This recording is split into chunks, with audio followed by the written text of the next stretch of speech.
அன்போடு கூட வாழ்த்தி வரவேற்கிறேன். கர்த்தர் நல்லவர், சேனைகளின் கர்த்தர்.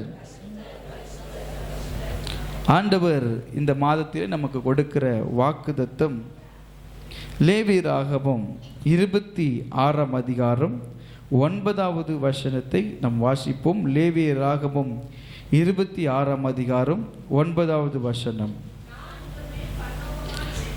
நான் உங்கள் மேல் கண்ணோக்கமாயிருந்து உங்களை பலுகவும் பெருகவும் பண்ணி உங்களோடு என் உடன்படிக்கையை திடப்படுத்துவேன். ஹல்லேலூயா. கர்த்தர் இந்த புதிய மாதத்தில் இந்த 2வது மாதத்தில் உங்களுக்கு கொடுக்கிற வாக்குத்தத்தம் என்னவென்றால், நான் உங்கள் மேல் கண்ணோக்கமாயிருந்து உங்களை பலுகவும் பெருகவும் பண்ணி உங்களோட என் உடன்படிக்கையை திடப்படுத்துவேன். ஹல்லேலூயா.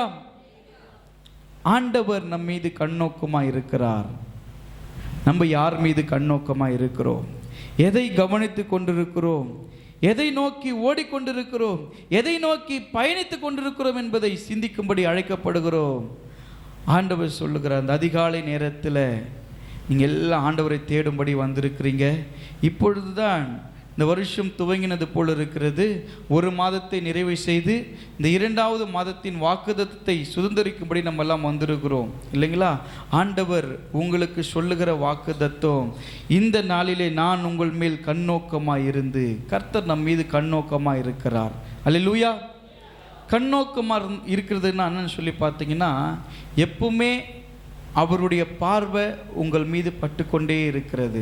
நீங்கள் யோசிக்கலாம், கர்த்தர் என்னை பார்க்கலை, ஆண்டவர் எனக்கு பதில் கொடுக்கல, ஆண்டவர் எனக்கு செவி கொடுக்கல, என் காரியத்தில் கர்த்தர் தாமதம் பண்ணுகிறார், எனக்கு கர்த்தர் ஏன் இது அனுமதித்திருக்கிறார் நீங்கள் யோசித்து கொண்டிருக்கலாம். இல்லவே இல்லை. கர்த்தர் சொல்கிறார், பாருங்க, உங்கள் மீது நான் கண்ணோக்கமாக இருக்கிறேன். நான் உன்னுடைய ஒவ்வொரு மூவையும், உன்னுடைய ஒவ்வொரு நகர்வையும் நான் என்ன பண்ணி கொண்டிருக்கிறேன்? கண்ணோக்கி கொண்டிருக்கிறேன். உன்னுடைய அசைவுகளை கர்த்தர் அறிந்திருக்கிறார். வேதம் தெளிவாய் சொல்லுகிறது, உன் தலையிலிருந்து முடி கீழே உதிரனா கூட அவருடைய சித்தம் இல்லாமல் என்ன பண்ண முடியாது? உதிர முடியாது. அப்படின்னா உங்க மீது அவ்வளோ கேர் கர்த்தர் கொடுக்கிறார், அவ்வளோ உங்களுக்கு ரொம்ப இம்பார்ட்டன்ட் கொடுக்கிறார். ஆனால் நம்முடைய முக்கியத்துவம் யாருக்கு கொடுத்து கொண்டிருக்கிறோம்? நம்ம எதை முக்கியத்துவப்படுத்தி ஓடிக்கொண்டிருக்கிறோம் என்பதை சிந்திக்கும்படி அழைக்கப்படுகிறோம். இந்த வாக்குத்தத்தத்தை பெறுவதற்கு முன்பதாக கட்டளைகள் என்பது ரொம்ப அவசியமாக இருக்கிறது. நேரடியாக எல்லாருக்கும் என்ன பண்ணாது? வாக்குத்தத்தம் கொடுக்கப்படாது. கட்டளைகள் இருந்தால்தான் வாக்குத்தத்தம் நிறைவேறும். ஆண்டவர் சொல்லுகிறபடி நடந்தால்தான், ஆண்டவர் சொல்லுகிறபடி செவி கொடுத்தால்தான் ஆசீர்வாதங்களும் வாக்குத்தத்தங்களும் நம்முடைய வாழ்க்கையில் நிறைவேறும். வாக்குத்தத்தத்தை சுதந்திரித்து கொண்ட உடனே அந்த வாக்குத்தத்தம் நிறைவேறிவிடும். ஒரு சிலருக்கு அந்த வாக்குத்தத்தம் உடனே நிறைவேறும். ஒரு சிலருக்கு 2 வாரத்தில், ஒரு சிலருக்கு 6 மாதத்தில், ஒரு சிலருக்கு 6 வருஷத்தில், ஒரு சிலருக்கு 20 வருஷத்தில். ஆபிரகாமுக்கு 90 வயசில் ஆண்டவர் உடன்படிக்கை பண்ணும் பொழுது, ஆண்டவர் வாக்குத்தத்தம் கொடுக்கும் பொழுது, ஆண்டவர் என்ன பண்ணுறாரு? ஆபிரகாமுக்கு, நான் உன்னை என்ன பண்ணுவேன்? அழுகி பெருக பண்ணி உன்னை பெரிய சந்ததியாக்குன்னு வாக்குத்தத்தம் கொடுக்குறாரா இல்லையா? ஆதியாகமம் 17ஆம் அதிகாரத்தை நம்ம திருப்பி கொள்ளுவோம். 1 நம்ம வாசிப்போம். ஆபிரகாம் 99 வயதான போது கர்த்தர் ஆபிரகாமுக்கு தரிசனமாகி, நான் சர்வ வல்லமையுள்ள தேவன், நீ எனக்கு முன்பாக நடந்து கொண்டு உத்தமனாயிரு, நான் உனக்கும் எனக்கும் நடுவாக என் உடன்படிக்கையை ஏற்படுத்தி உன்னை மிகவும் திரளாய் என்ன பண்ணுவேன்? பெருக பண்ணுவேன் என்றார். அப்பொழுது ஆபிரகாம் முகம் குப்புற விழுந்து வணங்கினான். தேவன் அவனோடு பேசி, நான் உன்னோடு பண்ணுகிற உடன்படிக்கை என்னவென்றால், நீ திரளான ஜாதிகளுக்கு தகப்பனாவாய். கர்த்தர் ஆபிரகாமை அழைத்து அவரோடு கூட ஒரு உடன்படிக்கை பண்ணுகிறார். இன்றைக்கு இந்த வருஷம் துவங்கினது முதலாவது மாதத்தில் கர்த்தரோடு நீங்க என்ன உடன்படிக்கை, கர்த்தர் உங்களுக்கு என்ன உடன்படிக்கை பண்ணார்? நீங்க எதை கர்த்தருக்கு உடன்படிக்கை பண்ணீங்க? ஆண்டவரோடு கூட எதை நீங்க ஆண்டவரே இது உமக்காக செய்வேன் என்று ஒப்புக்கொண்டீங்க? ஒவ்வொரு மாதத்தின் துவக்கத்திலும் இந்த வருஷத்தின் துவக்கத்தில் ஆண்டவரோடு நம்ம என்ன உடன்படிக்கை செய்தோம் என்பதை நினைவு கூறும்படி அழைக்கப்படுகிறோம். அல்லேலூயா. நிறைய நேரத்தில் உடன்படிக்கை செஞ்சுட்டு நம்ம மறந்துடுவோம். ஆனால் கர்த்தர் உடன்படிக்கை செய்தார் என்றால் நம்ம வேணா மறந்து போகலாம். ஆபிரகாமுடைய வாழ்க்கையில் சோர்வு ஏற்பட்டது, ஆபிரகாமுடைய வாழ்க்கையில் தளர்வு ஏற்பட்டது. ஏனென்றால் நம்ம வாழ்கிற உலகத்தில் நம்முடைய அக்கம் பக்கம் இருக்கிறவர்கள், நம்ம எதிரே இருக்கிறவர்கள் எல்லாமே வந்து நீங்கள் தான் உடன்படிக்கை செஞ்சுருக்கிறீங்க, அவங்களாம் உடன்படிக்கை பண்ணல. நீங்கள் தான் கர்த்தருக்கு பயந்து நடக்கிறீங்க, அவங்களாம் கர்த்தருக்கு பயந்தவங்க இல்லைல்ல. அப்போ கர்த்தருடைய திட்டத்தின்படி யார் தான் நடக்க முடியும்? இந்த சத்தத்தை கேட்கிற அவருடைய கட்டளைக்கு கீழ்ப்படுகிற நீங்க தான் என்ன பண்ண முடியும்? அந்த உடன்படிக்கை நிறைவேற்ற முடியும், அந்த உடன்படிக்கையின்படி வாழ முடியும். நீங்க உலகத்தோடு போகும்போது உலகத்தோடு சம்பந்தப்பட்டு, சபைக்கு வரும்போது சபைக்கு சம்பந்தப்படுகிற ஒரு வாழ்க்கை வாழ்ந்து கொண்டிருப்போம் என்றால் எப்படி வாக்குத்தத்தம் உங்களுடைய வாழ்க்கையில் கிரியை செய்யும்? எப்படி கர்த்தர் உங்கள் மீது கண்ணோக்கமாய் இருப்பார்?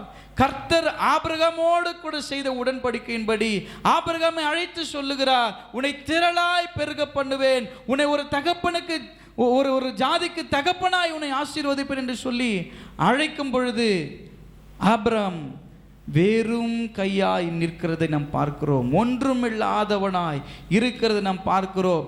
சத்தத்தை மாத்திரம் கேட்டு அந்த உடன்படிக்கை, ஆண்டவரோடு உடன்படிக்கை செய்து எனக்கு நிறைவேற்றுவார் என்கிற நம்பிக்கை ஆபிரகாமுக்கு தளர்வு வந்திருக்காதா? இன்னைக்கு உங்ககிட்ட வந்து பேசுற மாதிரி ஆபிரகாம் கிட்ட சொல்லியிருக்க மாட்டாங்க, ஏன் ஏதோ ஒரு சத்தத்தை கேட்டுட்டு நம்பின்னு உக்காந்துட்டு இருக்கிறியா, ஏதோ ஒரு வசனத்தை பார்த்துட்டு படிச்சுட்டு உக்காந்துட்டு அது நடக்குன்னு நினைச்சிட்டு இருக்கிறியா? அதெல்லாம் நடக்காதையா, போய் வேலையை பாரு. நம்மளை பார்த்து சொல்லுவாங்க, எவ்வளவு நாளைக்கு அந்த வசனத்தை சொல்லிட்டு உக்காந்துட்டு இருப்ப, நீங்க போய் வேலையை பாருங்க. ஆபிரகாமுக்கு சொல்லியிருக்க மாட்டாங்களா? எல்லாரும் சொல்லியிருப்பாங்க. என்னையா உன்னை தகப்பனாக்குன்னு சொன்னாரு, 2 வருஷம் ஆச்சு, 3 வருஷம் ஆச்சு, 4 வருஷம் ஆச்சு, 5 வருஷம் ஆச்சு, 10 வருஷம் ஆச்சு, உன்னை எங்கயா தகப்பனாக்குனாரு? இதுக்கப்புறம் ஆபிரகாமும் சாரால முடிவு பண்ண, இதுக்கப்புறம்லாம் தகப்பனாக முடியாது, ஏன்னா உதிரப்போக்கு நின்று போய்விட்டது, எனக்குள்ள இனி கருமுட்டை உருவாகிறதுக்கான வாய்ப்பு கிடையாது ஐயா, இதுக்கப்புறம்லாம் நான் தகப்பனாக முடியாது, இதுக்கப்புறம் என்ன தகப்பனாகன்னு சொல்ற வாக்குத்தத்தை எப்படி நிறைவேறும்? சில சமயங்களிலே கர்த்தர் உங்களுக்கு கொடுத்த காரியங்கள் எல்லாம் முடிஞ்சு போனது, இதுக்கப்புறம்லாம் இது நடந்து பிரயோஜனம் இல்லை. நீங்க யோசிக்கலாம், நீங்க யோசிச்சு பாருங்க. சாராக்கும் ஆபிரகாமுக்கு கர்த்தர் வாக்குத்தத்தம் கொடுக்கிறார், உன்னைதான் தகப்பன தாயாக்குவன்னு சொல்லியிருக்கிறாரு, உன்னைதான் ஜாதிகளுக்கு ஆசீர்வாதமா வைப்பேன்னு சொன்னாரு, உங்களை தான் திரள் கூட்டமா ஆசீர்வதிப்பேன்னு சொன்னாரு, உங்களை தான் உங்கள் மீது கண்ணோக்கமா இருக்கிறேன்னு சொன்னாரு. எங்க அந்த ஆசீர்வாதம்? நீங்க விசுவாசத்தோடு கூட ஆசீர்வாதத்தை நோக்கி நீங்க பயணிக்கும் போது எல்லாம் உங்களை பார்த்து தான் சொல்லுவாங்க, நான் இன்னும் பைபிள் தூக்கிட்டு போயின்னு இருக்கிற, இன்னும் பாட்டு பண்ணுகிற, இன்னும் பழைய காலத்து ஆளுமரியா இருக்கிற. ஒன்று நீங்கள் எது திருப்பி ஆமாம் நான் பழைய காலத்து ஆள் தான் சொல்லிட்டு வந்துருங்க. இன்னும் பைபிளே பிடிச்சிட்டு போயிட்டு இருக்கிறிய, இன்னும் வசனத்தை பற்றி பேசிட்டு இருக்கிறிய. ஆபிரகாம் சொல்லியிருக்க மாட்டாங்களா? ஆபிரகாம் பார்த்து பார்த்து தரிசித்து இல்லை, விசுவாசித்து நடந்த தகப்பன். அல்லேலூயா. பார்த்தா நம்புவேன் சொல்ற தோமாவுடைய சந்ததியிலிருந்து வந்திருக்கிறல்லவா? நான் சொல்லுகிறேன், ஆபிரகாமுடைய பிள்ளைகள் முதலாவது நாம். ஆபிரகாமுக்கு பிள்ளைகளா இருக்கிறோம். ஆபிரகாமுடைய பிள்ளைகளா இருக்கிற நாம் நம்முடைய தகப்பன் விசுவாசித்தார் அல்லவா? நம் விசுவாசத்தின் தகப்பனின் பிள்ளைகளா இருக்கிறோம் என்றால் நம்முடைய விசுவாசத்தை குலைக்கும்படி, நம்முடைய விசுவாசத்தை கெடுக்கும்படி நிறைய மனிதர்கள் எழும்புவாங்க. விடுங்க, இதுக்கப்புறம் இது நடக்காதுங்க, விடுங்க, இதெல்லாம் சாத்தியம் இல்லைங்க, இதெல்லாம் முடியாதுங்க.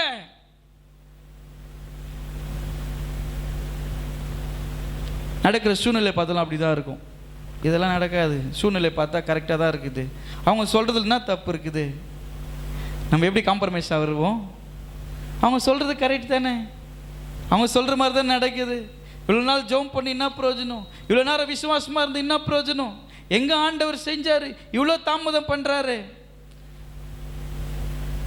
அப்படி போய் ஒரு இஸ்மவேலை பெற்றெடுத்து இதுதான் என் சந்ததின்னு அவர் கொண்டாடி கொண்டிருக்கிற சூழ்நிலையில் 3 பேர் அனுப்பி சொல்கிறாரு, இவன் உன் புள்ள கிடையாது. என்ன அழகாக சொல்கிறாரு பாருங்க. இது நான் சொன்ன ஆசீர்வாதம் கிடையாது. சில போலியான ஆசீர்வாதத்தை உன் கண்ணுக்கு முன்னாடி வச்சு உண்மையான ஆசீர்வாதத்தை உன்னிடத்துல பிடுங்கிறது தான் அவன் வேலை.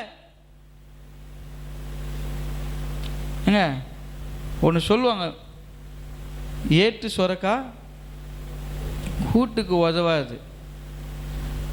ஆப்பிள் பழத்தை பேப்பரில் வரைஞ்சிட்டு நான் அந்த பேப்பரை சாப்பிட்டா வயிறு ரொம்பிடுமா? ஆப்பிள் சாப்பிட்ட பெலன் வந்துடுமா? ஆமாவா இல்லையா? வராதா? நான் வரும்னு நினச்சேனே, வராதா? அதுவும் ஆப்பிள் தான், இதுவும் ஆப்பிள் தான், அதே கலரில் இருக்குது. வரைஞ்சி அந்த பேப்பரை சாப்பிட்டு எனக்கு ஸ்ட்ரென்த் வந்துடுமா? இல்லை அது ஆப்பிள்ன்றது கணக்காயிடுமா? ஆசீர்வாதன்றது என்ன தெரியுமா? அது உண்மை, அது போலி கிடையாது, காணல் நீர் போலது கிடையாது. நம்ம நினைக்கிறோம் அவங்க சொல்கிற மாதிரி தான் நடக்குது, அவங்க சொல்கிறதெல்லாம் தப்பு இருக்குது. வசனத்தை சொன்னார், உண்மைதான். எங்கே அந்த வசனம் நிறைவேறுச்சு? எங்கே அந்த வாக்குத்தத்தை நிறைவேறுச்சு? வயசாகி போச்சியா? உதிரப்போக்கு நின்று போச்சியா? இதுக்கப்புறம்லாம் எனக்கு குழந்தை பிறக்கிறதுக்கு வாய்ப்பே கிடையாது. ஆனால் உனக்கு உடன்படிக்கை பண்ணவர் யாரு? ஆபிரகாம் தளர்ந்து போலைங்க, சாரால் தான் சோர்ந்து போனார்கள். ஏன்னா ஆபிரகாம் குழந்தை பெற்றுக்க போகிறது கிடையாது, குழந்தை பெற்க போகிறது யாரு? சாரால் தான். ஆனால் ஆபிரகாமுக்கு ஒரு விசுவாசம் இருக்குது, எனக்கு ஒன்றும் இல்லைம்மா, நான் நம்புகிறேன் ஆண்டவரை, அவர் எதை வேணால் செய்ய முடியும் அவரால். அதனால் ஆபிரகாம், நான் ஆண்டவர் யாரை அழைச்சாரு? ஊழியத்துக்கு யாரை அழைச்சாரு? ஆபிரகாம் நீ வாழ்ந்தான்னு சொன்னார். ஆபிரகாம் தன் மனைவி கூட்டி கொண்டு வந்துட்டு அவர் ஆசீர்வாதமாக அவரை தான் அழைச்சார். அவரோடு கூட சேர்ந்து பயணிக்க தான் சாரால் அழைக்கப்படுறாங்கல்லவா? இப்போ சொல்லும்போது ஆண்டவர் வாக்குத்தத்தம் கொடுக்குறாரு. அவர் சொல்லி என்னென்ன சொல்லி கூப்பிட்றாரு தெரியுமா? பார் தம்பி, வானத்து நட்சத்திரங்கள் எண்ணிப்பார், எண்ண முடியுமா? உன்னால் எண்ணவே முடியாது. அந்த மாதிரி உன்னை ஆசீர்வதிக்க போகிறேன். இவ்வளோ சந்தோஷமாக இருந்திருக்கோம். இவ்வளோ ஆசீர்வாதமா? எங்கே பார்த்தாலும் மின்னுதே. இப்படிப்பட்ட ஆசீர்வாதம் எனக்கு கொடுக்க போறீங்க. ஆற்று மண்ணல்னா கண்ணுக்கு தெரியும், கடல் மண் அள்ளினீங்கன்னா மாவு மாதிரி இருக்கும். பார்த்துக்கிறீங்க? யாருக்கெல்லாம் கடல் பீச்சுக்கு போயிருக்கிறீங்க? கடல் மண் பார்த்துருக்கிறீங்களா? எங்களை பார்த்து பீச்சுக்கு போனீங்கன்னா கேட்குறீங்களே, நாங்கள்லாம் பீச்சிலே தாங்க இருந்தோம். இல்லை, பீச்சு மண் எடுத்தீங்கன்னா அந்த மண் எப்படி இருக்கும் தெரியுமா? அப்படியே தண்ணியில் கரைச்சி தோசை ஊற்றலாம் மாதிரி இருக்கும், அப்படி மாவு மாதிரி இருக்கும். அது ஆண்டவர் என்ன சொல்கிறாருன்னா, வானத்து நட்சத்திரங்களை போலவும் கடற்கரை மணலை போலவும் உன்னை ஆசீர்வதிப்பேன்னு சொன்ன வாக்குத்தத்தத்தை விசுவாசித்து அவரோடு கூட உடன்படிக்கை பண்ணி யாவே என்று சொல்லப்படுகிற ஆண்டவராகி கர்த்தரை தேடி ஆபிரகாம் பயணிக்கிறார். நான் அவனை கொண்டு போகிறவன் ஆசீர்வதிக்கிறேன்னு சொன்னார். வந்துட்டு வயசாகதை தவிர எனக்கு குழந்தை பிறகுல என் ஒய்ஃபுக்கும் அப்படி நடந்துச்சு. அது நடந்தாலும் கூட கர்த்தரால் செய்ய முடியும் என்பதை ஆபிரகாம் விசுவாசித்தார். ஆனால் சாராளுக்குள்ள, ஏன்னா கர்ப்பத்தினுடைய அந்த கருமுட்டை நின்று போனது, என் உதிரப்போக்கு, என்னுடைய ப்ளீடிங் நின்று போச்சு, திரும்ப எனக்கு குழந்தை பிறகுறதுக்கு வாய்ப்பு கிடையாதுங்க. ஒரு குறிப்பிட்ட வயது வரைக்கும் தான், இதுக்கப்புறம்லாம் சான்ஸ் இல்லை. என்ன சொல்கிறாங்க? சான்ஸ் இல்லை. நிறைய நேரத்தில் உங்களுக்கு ஆசீர்வாதம் கிட்ட வரும்போது நீங்கள் நினைக்கிறீங்க இதுக்கப்புறம் சான்ஸே இல்லை. எதையெல்லாம் சான்ஸே இல்லைன்னு நினைக்கிறீங்களோ கர்த்தர் சொல்கிறாரு, நான் உன் மீது கண்ணோக்கமாக இருக்கிற மகளே. நினச்சிட்டு இருக்கிறியா ஆண்டவர் என் மேலே கண்ணோக்கமாக இல்லை? எனக்கு ஞாபகம் இருக்குது, நான் உனக்கு என்ன சொன்னன்றது எனக்கு ஞாபகம் இருக்குது. உங்களை பார்த்து ஆண்டவர் உனக்கு என்ன சொன்ன எனக்கு ஞாபகம் இருக்குது, உன் மீது நான் நோக்கமாக தானே இருக்கிறேன், உன்னை நோக்கி கொண்டே தானே இருக்கிறேன், நான் சொல்கிறத கரெக்டாக செய்வேன். வெயிட். காத்து கொண்டே இருந்தாருங்க. ஆண்டவர் சொன்னபடியே ஆபிரகாமுக்கு ஒரு ஈசாக்கை கொடுத்தார்ல. அல்லேலூயா. ஈசாக்கு மூலமாய் 2 பிள்ளைங்க, அவர்கள் மூலமாய் 12 கோத்திரங்க, பெரிய ஆசீர்வாதம். அல்லேலூயா. இன்னைக்கு நம்மெல்லாம் அமர்ந்து கொண்டிருக்கிறோம் என்றால் கர்த்தர் நமக்கு கொடுத்திருக்கிற எந்த வாக்குத்தத்தமும் வெறுமையாக உங்களிடத்துல வரவே இல்லை. நீங்கள் எல்லா நிலைமையிலும் நினைக்க வேண்டிய என்ன தெரியுமா? மனுஷன் என்ன பார்க்குறனோ இல்லையோ, நம்ம எல்லாமே மனுஷ பார்வைக்காக பண்ணிகிட்ருக்குறோங்க. தயவு செஞ்சு அதை மாற்றிக்குங்க. அது ஆசீர்வாதத்துக்கு பெரிய தடை. அவங்க என்ன நினைப்பாங்க, இவங்க என்ன நினைப்பாங்கன்ற எண்ணத்துலேருந்து முதல்ல வெளியே வாங்க. உங்களை எப்படி நினைக்கிறவங்க உங்களுக்கு உதவி பண்ணல, உங்களை எப்படி நினைக்கிறவங்க கிட்ட நீங்கள் உடன்படிக்கை பண்ணல. உங்களை அழைச்ச தேவன் உங்கள் மீது கண்ணோக்கமாக இருக்கிறாரு. அவங்க பார்வைக்காக நீங்கள் எதையும் பண்ணாதீங்க. அவங்க பார்வைக்காக நீங்கள் நன்மையானதை செய்யாதீங்க. அவங்க பார்வைக்காக நீங்கள் சரியானதை நடந்து கொள்ளாதீங்க. நீங்கள் எல்லா நிலைமைகளிலும் கர்த்தர் என் மீது கண்ணோக்கமாக இருக்கிறார் என்பதை உணர்ந்து நீங்கள் செயல்படும் பொழுது உங்கள் வழி ஆசீர்வாதமாகும். அல்லேலூயா. கர்த்தர் உங்கள் மீது கண்ணோக்கமாக இருக்கிறார். அதனால தான் ஒரு மாதத்தை நிறைவு செய்து 2வது மாதத்தை நீங்கள் கண்டிருக்கிறீங்க. நிறைய பேர் 1வது மாதத்தில் சில பேருடைய லைஃப் முடிஞ்சு போச்சு. 1ஆம் தேதி நியூ இயர் சர்வீஸ் அட்டன் பண்ணாங்க, 2ஆம் தேதி அவங்க இறந்து போகிறாங்க. இந்த வருஷத்தின் துவக்கத்தில் இந்த மாதத்தின் துவக்கத்தில் இருந்தாங்க, 31ஆம் தேதி இறந்து போகிறாங்க. மனிதர்களுக்கு எப்படி மரணம் ஏற்படுகிறது என்று தெரியல. ஆனால் உங்களும் மீதும் என் மீதும் ஆண்டவர் கண்ணோக்கமாக இருக்கிறாருங்க. முதலாவது கர்த்தர் உங்கள் மீது கண்ணோக்கமாக இருக்கிறார். ஆபிரகாம் மீது கண்ணோக்கமாக இருந்தார். அவன் போகிற வழிகளெல்லாம் ஒருவேளை வனாந்திரமாக காணப்படலாம். வனாந்திரத்தில் அவ்வளோ அற்புதமாய் நடத்தி அவன் சோர்ந்து போய் அமரும் பொழுது கர்த்தர் அவனோட செய்த உடன்படிக்கையை நினைவு கூறுகிறார். 2வது ஒரு காரியம் என்னன்னு சொல்லி பார்த்தீங்கன்னா, உங்களை பழுகவும் அப்படின்னும் பொழுது இங்கிலீஷில் ரொம்ப அழகாக சொல்லப்பட்டிருக்கு இந்த வசனம். I will look on you with your favour. ஆண்டவருக்கு நீங்கள் எப்படி ஃபேவர், பக்கத்தில் கை கூச்சி சொல்லுங்க, நீங்கள் ஆண்டவருக்கு ரொம்ப ஃபேவருங்க. என்னது ஃபேவர்னா ஃபேரிங் லவ்லி நினச்சிக்கிறீங்களா? ஐயா, நான் காலங்காலத்தில் ஃபேரிங் லவ்லி ஃபேவர் அப்படின்னு என்ன தெரியுமா? என்னுடைய ஃபேவரட் ஃபுட்டு என்னது? பிரியாணி. இப்போ நல்லா ஞாபகம் வருமே, favourite. What is your favourite colour? எனக்கு பிங்க் கலர் ரொம்ப பிடிக்கும், எனக்கு ரெட் கலர் ரொம்ப பிடிக்கும். Favourite, favour. ஆண்டவர் சொல்றாரு, I will look on with favour. நான் அவர் உன்னை எப்படி பார்க்குறாரு? அவருடைய ஃபேவராக பார்க்குறாரு. வேலை ஸ்தலத்தில் கூட அவங்களுக்கு கொஞ்சம் ஃபேவருங்க, அவங்களுக்கு ஃபேவராக பண்ணுவார் எல்லாத்தையும். அவங்க என்னையா அவங்களுக்கு பண்ணுறது? சிஸ்டர், அவங்க என்ன உங்களுக்கு ஃபேவராக பண்ணுறது? கர்த்தர் சொல்கிறாரு, I will on you with favour. நான் உங்களுக்கு ஃபேவராக இருக்கிறேன். ஆண்டவர் உங்களுக்கு ஃபேவராக இருக்கிறார். உங்கள் மீது கண்ணோக்கமாக இருக்கிறதுக்கு என்ன தெரியுமா அர்த்தம்? கர்த்தர் உங்களுக்கு ஃபேவராக இருக்கிறாரு. உங்களுக்கு எல்லாம் ஃபேவராக நடக்கும் இந்த மாதத்தில். அல்லேலூயா. எனக்கு எதுவுமே ஃபேவராகவே நடக்க மாட்டேது ஐயா, எல்லாமே எனக்கு அகெயின்ஸ்டாக தான் நடக்குது. நான் நினச்ச மாதிரி எனக்கு எதுவும் நடக்கலன்னு வந்திருக்கிறீங்களா? இன்னைக்கு இந்த காலையில் வந்திருக்கிறீங்களா? போன மாதம்லாம் நிறைய எதிர்பார்ப்போடு இருந்தேன், போன மாதம் ஃபுல்லாக எதுவுமே நடக்கவே இல்லை. கர்த்தர் இந்த நாளில் சொல்கிறாரு, I will look on you with favour. நான் கண்ணோக்கமாக இருக்கிறேன்னா உங்கள் மீது நான் ரொம்ப ஃபேவராக இருக்கிறேன். உங்களுக்கு நான் ஃபேவரான காரியத்தை நான் பண்ணுவதுக்கு வல்லமுள்ளவராக இருக்கிறேன். 2வது சொல்கிறாரு, அண்ட் மேக் யூ ஃப்ரூட்ஃபுல். அதுதான் என்னது? பழுகிறது அப்படின்னா என்னதுன்னா, மேக் யூ ஃப்ரூட்ஃபுல். கர்த்தர் உங்களை கனி உள்ளவர்களாய், கனி நிறைந்தவர்களாய் பழுக பண்ணுறதுன்னா அதுதான். கர்த்தர் உங்களை கனி உள்ளவர்களை ஆசீர்வதிக்க போகிறார். அல்லேலூயா. 2 நாளைக்கு முன்னே அன்றைக்கே சொன்னாங்க பாஸ்டர்மா, புருஷோத்தனா வீட்டுக்கு போயிருந்தோம். அவர் கார்டன் போட்டிருக்கிறாரு. அவர் சொன்னார், இந்த செடிங்களெல்லாம் சாதாரண நடுல இதுங்கெல்லாம் ஒரு நாளைக்கு கனி கொடுக்கும். எக்ஸ்பெக்டேஷன், ஒரு எதிர்பார்ப்பு இல்லை, கனி கொடுக்கும்ல. கொடுக்குமா கொடுக்காதா? கனி கொடுக்காத சில மரங்களை ஷோக்கு நட்டு வச்சுட்டு இருப்பாங்க. அது எதுக்கு இருக்குதுன்னே தெரியாது, அது வளர்ந்து ஷோக்கு தான். இப்போ சர்ச்சாண்ட ஒரு மரம் இருக்குது, கிறிஸ்மஸ் ட்ரீ மாதிரி வரும், அது அழகாக இருக்கும். அது பக்கத்து நின்று ஃபோட்டோ எடுத்துக்கலாம். எதுனா ஒரு கனி சாப்பிட முடியுமா அதில்? ஒரு கொய்யாக்கா, ஒரு மாதுளம் பழம் எதுனா கிடைக்குமா அதில்? கிடைக்காது. தென்னை மரம் அவ்வளோ பெருசு வளர்ந்து நிற்கிது. அது தேங்காய் வருது, இளநீர் வருது, தேங்காய் வருது. இங்கே ஒரு அசோக் மரம் இருந்துச்சு, வெட்டி போட்டேன். இங்கே செல்வையா தலைமையில் உழுது, என் தலைமையில் உழுது, நம்ம ஓயாமல் பெருகின்னு இருந்தாங்க. வேறு உள்ளே போயிட்டு அது எல்லாத்தையும் டேமேஜ் பண்ணிருந்துச்சு. செவரை தள்ளுற மாதிரி போச்சு. நீ என்ன செவரை தள்ளுறதுன்னு வேரோடு நோண்டி எடுத்தோம். கனி கொடுக்காது, அதெல்லாம் சும்மா வளர்ந்துருக்குது உயரமாக. சில பேர்லாம் ஏன் வளர்ந்துக்குன்னு திரும்ப வளர்ந்துட்டு இருப்பாங்க, கனியே கொடுக்க மாட்டாங்க.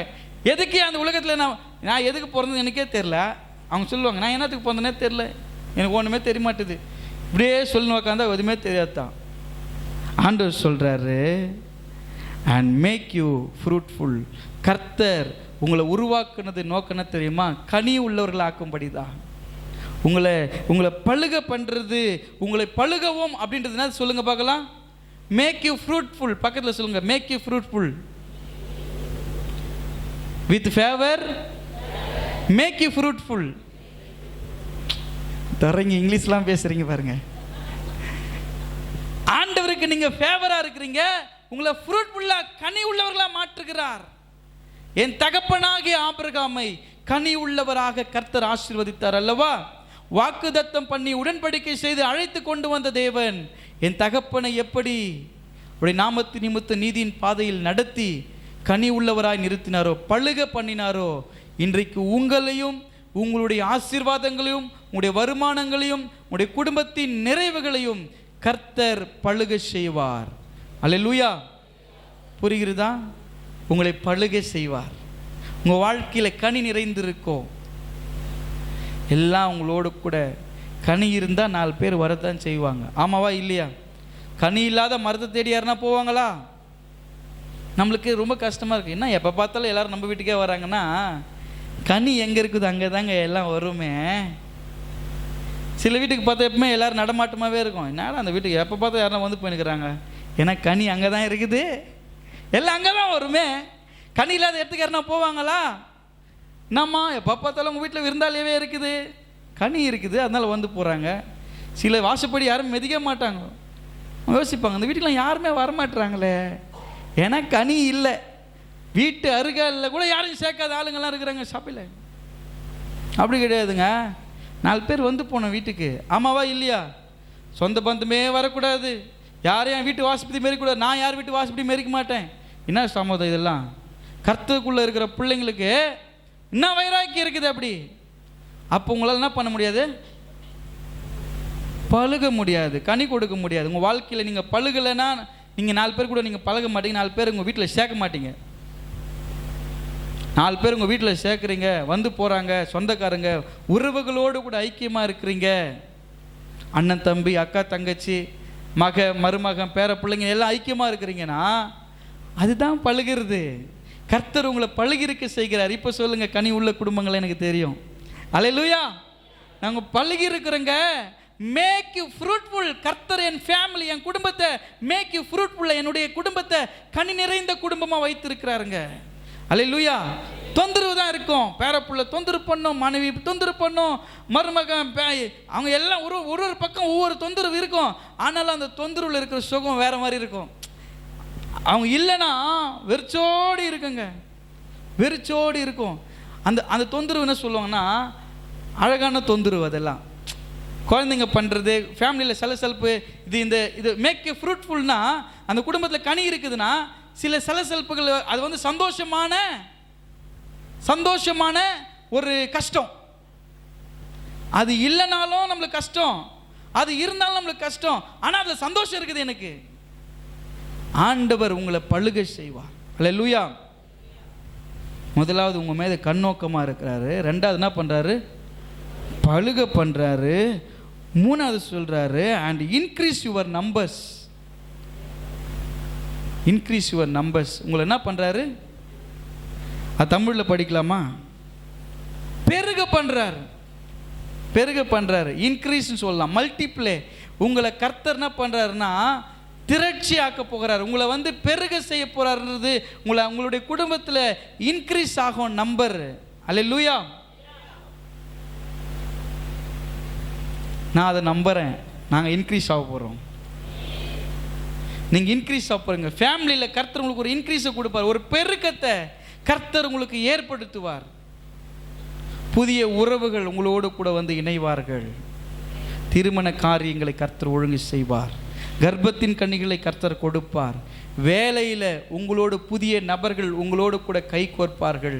உங்கள் பிஸ்னஸில் ஒரு பிணைப்பு ஏற்படும். உங்கள் வேலையில், உங்கள் குடும்பத்தில் உன்னை விட்டு சென்ற உறவுகள் உங்களை தேடி வந்து உங்களோடு கூட சேர்ந்து ஒரு பெருக்கத்தை கர்த்தர் ஏற்படுத்துவார். அல்லேலூயா. எல்லாரும் புரிந்து கொள்ளுகிற ஒரு காலகட்டத்துக்குள்ளாய் கர்த்தர் உங்களை நடத்துகிறார். ஆண்டவர் சொல்கிறார், இன்க்ரீஸ் யுவர் நம்பர்.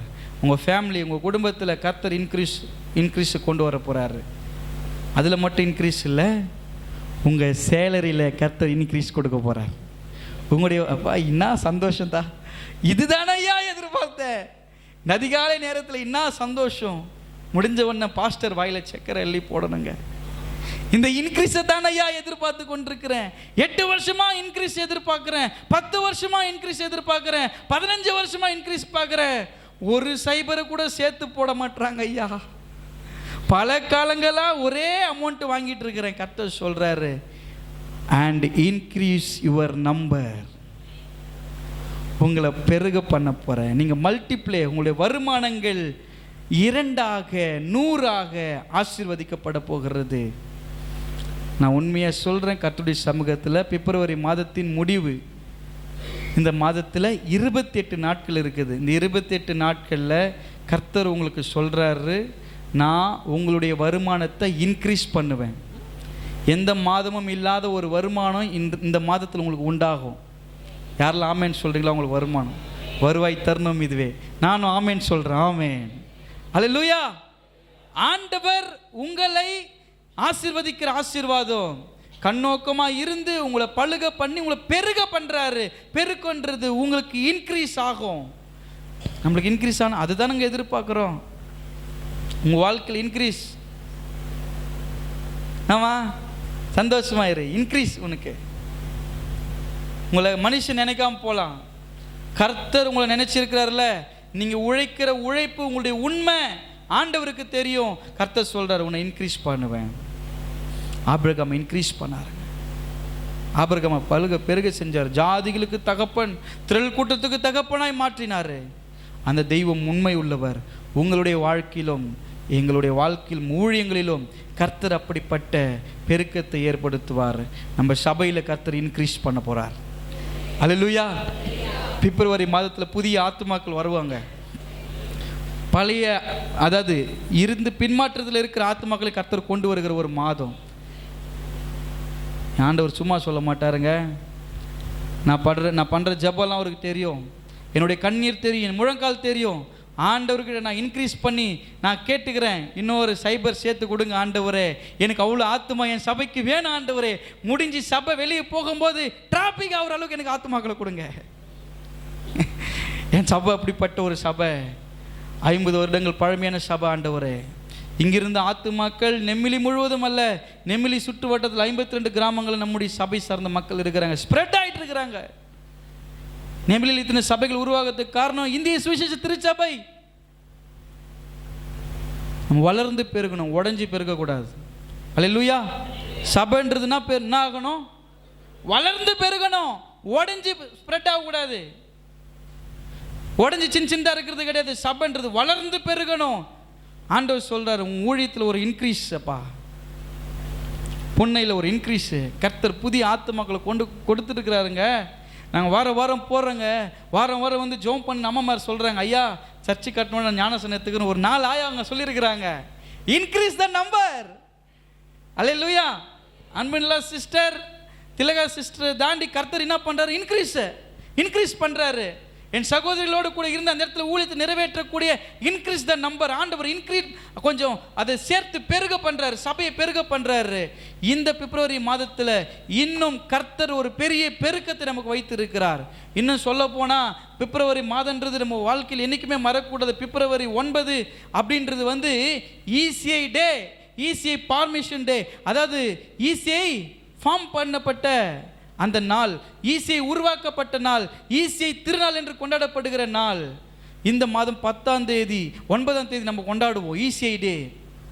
அந்த இசிஐ டே இந்த மாதத்தில் வருதுன்னா கர்த்தர் சொல்கிறாரு, உன் ஊழியத்தில் நான் ஒரு பெருக்கத்தை கட்டளையிடுவேன். ஆத்துமாக்கள் பெருகுவார்கள், எண்ணிக்கையில் ஆத்துமாக்கள் பெருகும். என் சபையில் ஏற்கனவே பெருகி தான் உள்ளே உட்கார முடியாமல் வெளியே உட்காந்து நிற்கிறாங்க.